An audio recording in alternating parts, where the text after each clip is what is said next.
Hi there, this is another video on Ferrograph Series 7.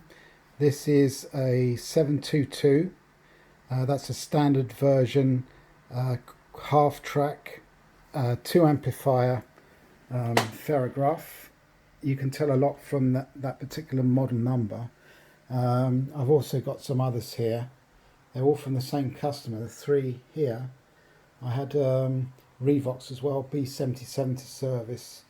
I'm not going to be servicing for much longer because I'm actually emigrating to a different country, so I won't be servicing for that much longer. So if you're watching this and you've got a Series 7 that needs work and you want someone to have a look at it, then you can contact me through delatronics.com, my website, or reach me through eBay, and I can hopefully service your unit and do it up. Although I won't be doing that for much longer. Probably the end of this month, which is October 2020, I'll be servicing to the end, and then petering out a bit in November, and then I'll be setting my sights to packing up and everything. So yeah, so I thought I would make this video.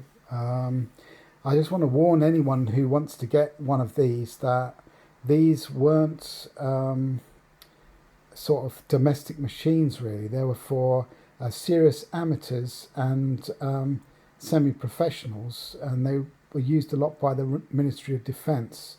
And these do need a bit of maintenance, and they do need a bit of know-how, a bit of fettling, because they don't, if you expect them to be like Revox, for example, they're not like Revox. They're a lot more complicated.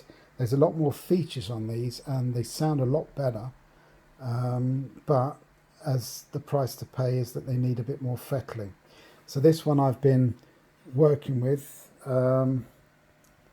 like all these other ones I've got around me here. These ones here, they're not really worth repairing really at the moment, because this one, for example, all the rubbers went to goo, as they sometimes do. This one they just cracked and dried up, so that wasn't so bad, but this one went to goo, and then the end user switched it on and tried to get the reels to spin. Consequently, all the goo went all inside, all in the bearings and everything, and I would be looking 2 or 3 hours to strip it down and clean all the acetone off, all the rubber off with acetone or something like that, and it's a horrendous job. And once these idlers turn to goo, they're disgusting. They come off on your fingers, and you can't get it off. You can't get off your clothes very easily. They're absolutely horrible. Look, I mean, that's a solid piece there. If I push it just very lightly, it's completely, it's disgusting stuff. Really difficult to get off, and it's horrible. But once you replace the pinch rollers to good rubber and the idlers to good rubber, you don't get any more problems like that. What you do get is, on these particular models, the Series 7, various problems, as I might have pointed out in my last video. A major problem that I've found with these is this relay in here. You can see that, this relay here. Basically, there's 3 points that go to that relay. Once that relay is not earthed, it's got a live on one side. Once it's earthed on the other side, then it cuts in, and basically the reset light comes on here, and you can't use it. It won't go into play, won't do anything, won't rewind anything when that reset light is on. I could turn that reset light on now just by changing the speed, without changing this in correspondence. So if this is on high and this is on 7.5, so if I change this to medium when it's on 7.5, look, the reset lights come on, and that doesn't do anything. So you have to turn it back to high, and then the reset light goes off. Now you might have noticed a slight thump in the speakers there. I mean, these are quite agricultural really. You want to probably turn the volume down if you're doing that. Obviously don't, whatever you do, change the speed while it's going, because the way the mechanism works in here, you're going to probably do a bit of damage. And it will reset as well at the same time. The other big problems that I get with these is this adjustment here. This is a pinch roller ramp, and this has to be precisely adjusted so that when you put this into pause mode, this moves down just slightly so that it doesn't actually touch the capstan, and it should stop playback altogether and pause it. But that adjustment is very, very fine adjustment, and it's difficult to actually do. If they're adjusted wrong, these force too much into the capstan, and can actually, when you put it to stop, they can continue running and spool out tape, and it's a mess. So these have to be precisely adjusted here. So it's just undo these two, loosen these two screws here, and then you can move this down. It will slide up and down slightly. Now this one here is probably not right, because coupled with that is these pinch rollers are not all the same. Some of them, this is the original one. See, this one has got no holes in it. It's just a solid brass, and obviously you can see the rubber has turned into Rice Krispies for some reason. This is a dry one, but when they go wet, then disgusting. But you notice this pinch roller here in kitchen towel has got two holes there. There is a slight difference in size actually, and this would obviously reflect on how much adjustment you can get in here. I actually sell these ramps, and some of them are squared off, and I think the squared off ones are more for this sort of pinch roll with the holes in, and the ramp ones are more for this sort of one without the holes in. So there are subtle differences.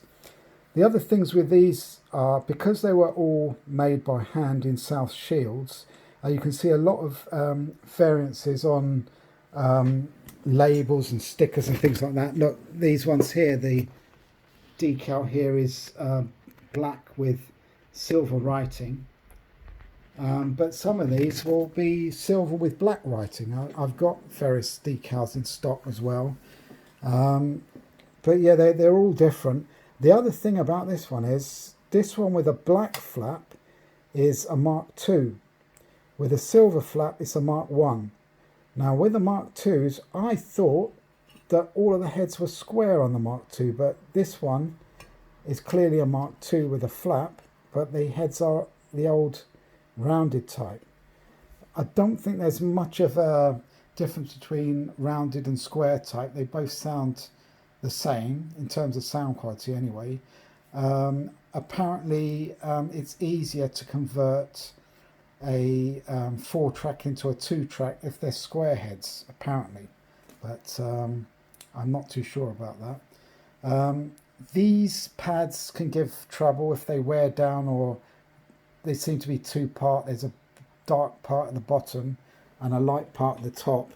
Sometimes these can come loose and fall off, and if they're not pressing up to the tape properly, pushing the tape against the head properly, then you can actually, one channel will cut out, and on recording you might just get one channel, and then when you push this lightly, the other channel cuts in that's cut out, and that would be a problem with the pads. Obviously these bulbs go from time to time, and they're easy to unscrew and replace. The counter belts, not too many of them go, but they can go. Sometimes these counters go faulty as well, I've noticed. But apart from that, they're pretty good, you know, apart from the odd scratchy pot, etc. They're very, very well made. I would say overall the quality was better, certainly better than Revox. But with the Revoxes, all the cards, they're not soldered in like this. They just plug in, and very cheap to get on eBay as well. You can't really get cards for these on eBay at the moment, not until I sell my stock anyway. But with the Revoxes, you can just buy a card for £25–30 that's faulty, just unplug it and plug the next one in. So they are a lot easier to service, Revoxes, and they're a good domestic machine to have in the house because they're reliable.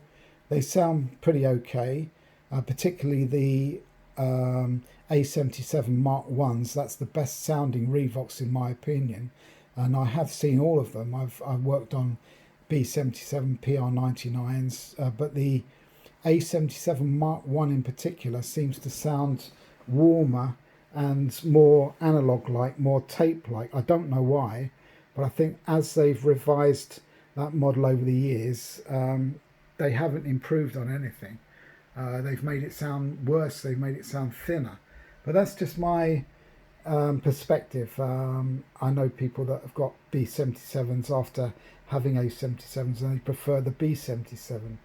Certainly the B77 looks nice, and the A77s can look dated and quite horrible actually, but the B77s look like a serious machine.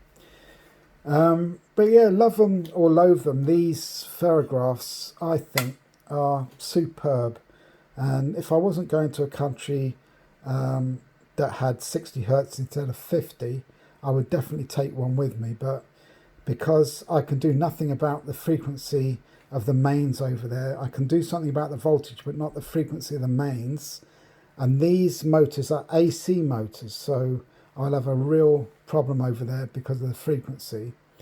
And to buy a step-up transformer from 120 to 240 wouldn't be that expensive, but to buy one that converts the frequency from 50 to 60 is horrendously expensive. One of these in good service nick will cost you between £400 and £600 probably, but a frequency converter, you're talking about £1,000, £2,000 or £3,000 just for that. So the frequency converter would cost quite a lot more times one of these. So it's just, unfortunately, it's just not worth me converting these, so I'm selling everything. I'm just keeping one tape machine, and that is my TSR8 with 1/2 inch tapes. So all my 1/4 inch tape stock is being sold off. I've sold a great deal of it already. Everything to do with 1/4 inch is being sold off. So, and I'm just servicing, by the way. I don't know if I mentioned this in the video. I'm just servicing until the end of October 2020. So, you know, get yours in quickly if you want it to be serviced by Delatronics. There's not too many people that are prepared to service these because they are a pig to service, to be quite frank with you. But yeah, get it off quickly. Any repairs that I can do, I will be doing this month in October, fizzling out in November, and then I'll be going to Brazil shortly after that on a holiday, extended holiday, then coming back to the UK, then going back over there. So I'll be backwards and forwards in 2021, but probably not, no longer repairing anything here. So there we go. I also do tape echoes and vintage gear. So yeah, that'll all be stopping as well as far as the UK is concerned. But if you've got any questions, I hope I can answer them. I want to help people out because these are a real pig to work on sometimes. Another tip with these is, obviously this is the variable wind speed. Never leave it in the middle so that the reels are stationary for too long, because you will actually burn out the pot at the back, and they're extremely expensive and you can hardly get them. They're made by an English company. Claude Lines, I think, have made some, but they're really expensive wire wound resistors that look like variacs, and you can easily burn it out and even start smoking if you leave it in the middle. So never leave it in the middle. Always make sure it's either going this way or this way. So that's a tip for you there. Oh, you dropped the phone. Yeah, so so that's all I can think of. Be careful around the top here as well, because I've had so many shocks inserting the cable out. I don't know what's going on up here, but you can get shocks off this quite easily for some reason. And these are quite a few of them I've had shocks from. So just be careful when it's out of the casing like this. So yeah, I think that's about all I can say on these really. Yeah, never clean these with anything, with any solvent or anything more than, say, warm soapy water. This disc here, because the numbers come off very easily. They just run off and then it's destroyed, and you can't. I've done that myself. I cleaned it with isopropyl because it was very grubby, and the numbers just slid off and I was horrified. But thankfully I've got a few of these discs in. If anybody watching this wants any parts for the Series 7, anything, whether it be a Logic 7, a Series 7, you know, now's the time to get in touch with me, because I've got a couple of boxes at least, or 3 boxes of stuff that I need to get rid of while I'm still in the UK, because sending things like that from Brazil would be quite expensive. I probably will take some stuff over with me if I can't get rid of it all here, but obviously now's the time to get anything serviced or ask for any spares while I'm still here. So thanks very much for watching this video. I will be posting a video on a Ferrograph that I'm just selling to someone at the moment. It's my own personal Series 7, and it's a high-speed half track, really good condition, and I'm just going to post that to show the person that's buying that it works. But I was selling that really cheap, and at the moment I've still got a Logic 7 which should be worth £2,500 to £3,000 fully serviced, like my one is, and at the moment it's going for £750 on eBay, which is ridiculously low price. And I need to clear it out because I can't take it to Brazil with me, and I don't want expensive doorstops hanging around, so I'd rather lose money on it than to have it just wasted, because I can't use it in Brazil where I'm going. So yeah, so if anybody wants to make me an offer of that, either on eBay or outside of eBay, I will consider the offer. Although if I take any less than about 700 or 675 for it, then I will be underwater with it, as they say. I will be in a lost situation. But yeah, anything that you want for these, any parts, I will be selling them off. I've got motors, I've got heads, I've got everything. I've got meters, knobs, the lot, switches.